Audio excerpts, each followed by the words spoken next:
This chapter is going to take a little more explaining than would have been available in the 3 minutes, so we're going to do it separately. We have here two very competitive sisters. We have a very spiritual sister, which is Leah. We have a very beautiful sister, which is Rachel. And Jacob, obviously, from the very beginning, loved Rachel more than Leah. This must have been disheartening to Leah because as a spiritual individual, you would love to be, as most women love to be, loved for themselves, not for the beauty and the makeup that they put on and the hairdos that they make. They would love to be loved for who they are, not who they can make themselves appear to be. And this would have been very heart-wrenching for Leah. And Leah had already given Jacob 4 sons. 1/3 of all the sons he was ever going to have. And for this, she deserved recognition and merit, but it appears as though she didn't feel that she got it, whether she got it or not. We don't know, but she certainly didn't feel that she did. She was always looking for it, and it never seemed to be there. And Rachel goes to Jacob and says, "Give me children or I die." And he said, "Am I God? I'm not the one that stopped up you from bearing." And so she then gives Jacob her handmaid as a wife so that she can have the children of the handmaid as though they are her children. This is culturally something that was very acceptable in those days. Wouldn't happen now, but it happened then. And so she has 2 sons that way. And then and Leah, seeing this happening, gives Jacob her handmaid as a wife. And because she's not at that time capable of having any children, for one reason or another, we don't really know. She just figures she can't. And that handmaid has 2 more boys. So now Leah has had 4 herself.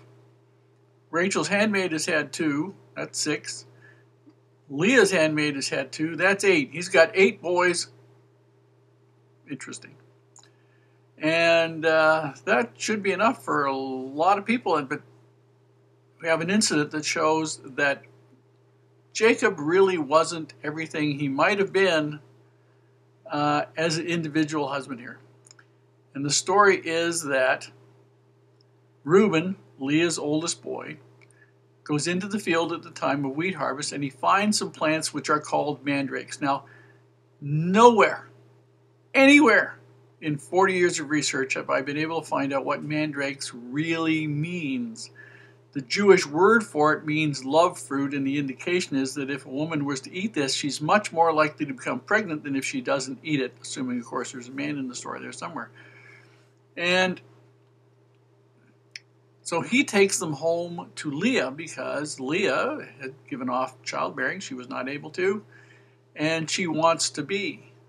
So she's preparing these to eat with the hope that she'll be able to entice Jacob to come and be with her.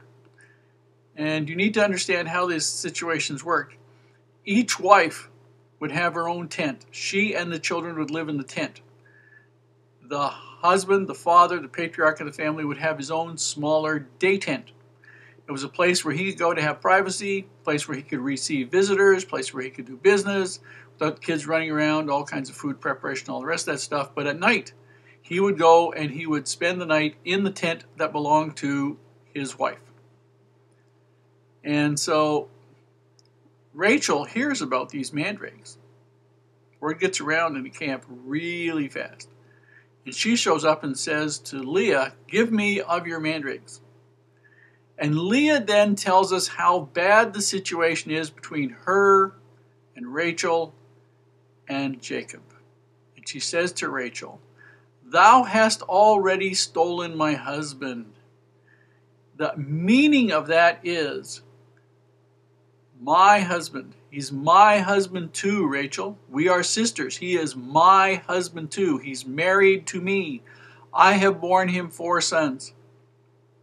You haven't borne him any. That's not my fault. But he doesn't come and spend time with me. He doesn't sleep with me. I don't see him. You have stolen his heart from me. And now you want me to give the mandrakes, which might take away the only advantage I have. You're beautiful, but I can have children. And you want me to give up the right to be able to have more children, which these mandrakes promised to me? For what? And Rachel makes a deal. Rachel says, tonight he will lie with thee. Give me the mandrakes. And Leah gives her some or all of the mandrakes. And Leah goes out to meet Jacob as he's coming in from the fields. And she lets him know that tonight he's coming to her tent. That she's made that arrangement. It's okay with Rachel. She's coming to his tent. Now, that starts a bit of a process, because not only does he come that night, he obviously comes some other times as well. And she not only has a son as a result of that night, she has a son another time. So she personally has given him 8 sons. 6 that she is born, and 2 that her maidservant is born. That's pretty incredible. Now, then we come up, he goes to Laban and he says, I want to go home to my family. I've been here at least 14 years for the girls. It's time for me to go home.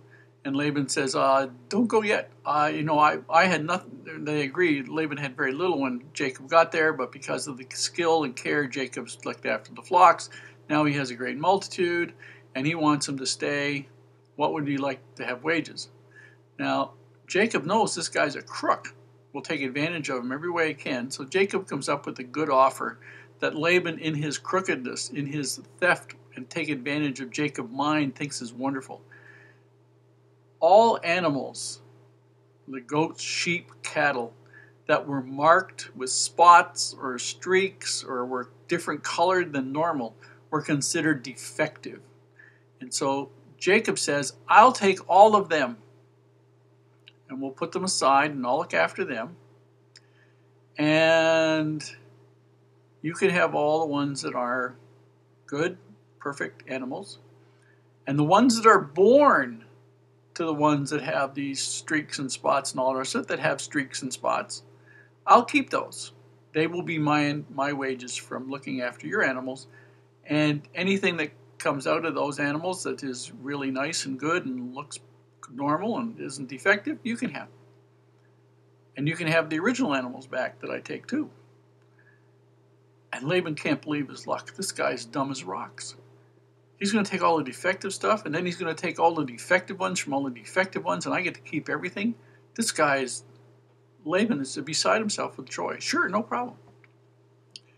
And so for 6 years that happens. And we have this dumb, total nonsense story about him peeling some rods and putting them in the watering trough, and all the animals that conceived had these spotted and streaked animals, because that's garbage. It's either a fanciful story put in by somebody, or Jacob would have done it so that it would have been something for show. So somebody would have told Laban that that's what caused it to happen. But we learned later that all of the animals that were born, God saw that he took advantage of this man. That Laban took advantage of Jacob and changed his wages 10 times over the 6 years. But eventually, Jacob wound up with most of what Jacob had, because God intervened and saw to it that he could have it. He made it right. And so this is how it goes. Jewish literature likes some of these really fanciful stories, but that doesn't mean they're for real. Okay? But you need to understand, by Jacob taking all of the supposedly defective, streaked, colored, spotted animals out of Laban's herds and putting them in separate herds of his own, he so dramatically increased the likelihood of many of them being born that way, that it was much more likely that he would have those kinds of animals born to him than any other kind of animal, any other spotted or whatever. It's fun.